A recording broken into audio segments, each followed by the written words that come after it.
میں بتاتا ہوں تم کتنے بڑے گنہگار ہو. تم نے کہا ہے نا کہ میں بہت بڑا گنہگار ہوں, تو اب تم نے اپنے آپ کو گنہگار پروف کرنا ہے. 90 لوگوں کے سامنے تم نے اپنے آپ کو گنہگار ثابت کرنا ہے. اب میری بات سنو, احد نے آپ لوگوں کے سامنے کہا ہے کہ میں بہت بڑا گنہگار ہوں. اب یہی احد اپنے آپ کو کہنے والا ہے کہ میں اللہ کا دوست ہوں 2 منٹ کے اندر. احد میری بات کا آنسر کرنا, جو پوچھوں سیدھا سیدھا بتانا. فرعون کو جانتے ہو؟ اس نے خدائی دعویٰ کیا تھا, لوگوں پہ ظلم کیا تھا, اللہ کا انکار کیا تھا, بڑے جرم کیے تھے.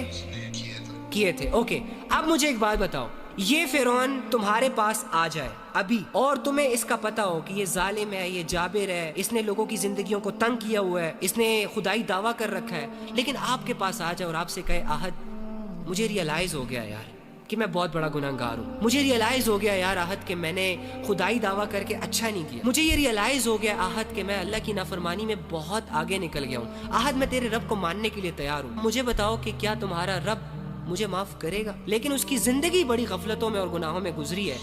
جب وہ تم سے یہ کویسچن کرے گا کہ کیا تمہارا رب مجھے معاف کرے گا, تو تم اس فرعون کو کیا کہو گے؟ بے شک معاف کرنے والا ہے. پھر بتاؤ تم اس فرعون کو کیا کہو گے؟ بے شک معاف کرنے والا ہے اللہ. اچھا, یعنی احد کو اتنا بلیو ہے اللہ کی رحمت پر اور اللہ کی محبت پر کہ فرعون جیسا بندہ بھی اگر اللہ سے معافی مانگ لے تو اللہ اسے معاف کر دیتا, لیکن احد اپنے آپ کو بہت بڑا گنہگار سمجھ رہا ہے, اپنے رب کی رحمت سے مایوس ہو گیا. نہیں بھائی, میں ہر روز آپ کی ویڈیو دیکھتا ہوں, آپ کی ویڈیو دیکھ کے مجھے باقی چھوڑو, علی بھائی کو گولی مارو یار, تم کیوں پوائنٹ سے ہٹ رہے ہو؟ شیطان تمہیں ڈسٹریکٹ کر رہا ہے, تمہیں سمجھ نہیں آ رہی. میری بات سنو, تم مجھے بتاؤ کہ تمہیں اللہ کی بات کا یقین ہے نا؟ اگر اللہ تمہارے پاس آئے یا تمہیں آواز دے دے اور تم سے یہ کہے کہ ہمارے گناہ معاف ہے, تب یقین کرو گے کہ نہیں کرو گے؟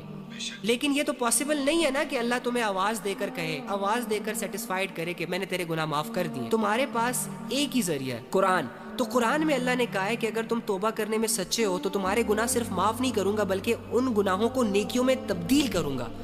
تو قرآن کس کی آواز ہے؟ قرآن کس کے الفاظ ہیں؟ اللہ کے ہی ہے نا.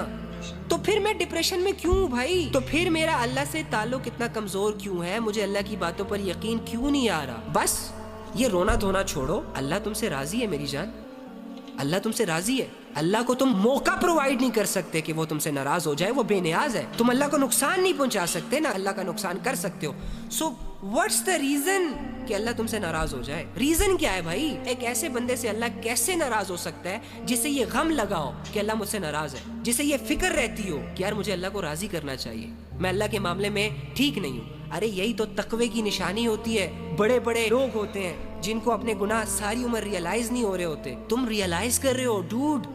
یہ سائن ہے کہ اللہ تم سے راضی ہے, تمہارے دل میں اللہ کو لے کر جذبے ہیں. کم آن, اپنی کنفیوژن سے نکلو, لوگوں کو بھی نکالو.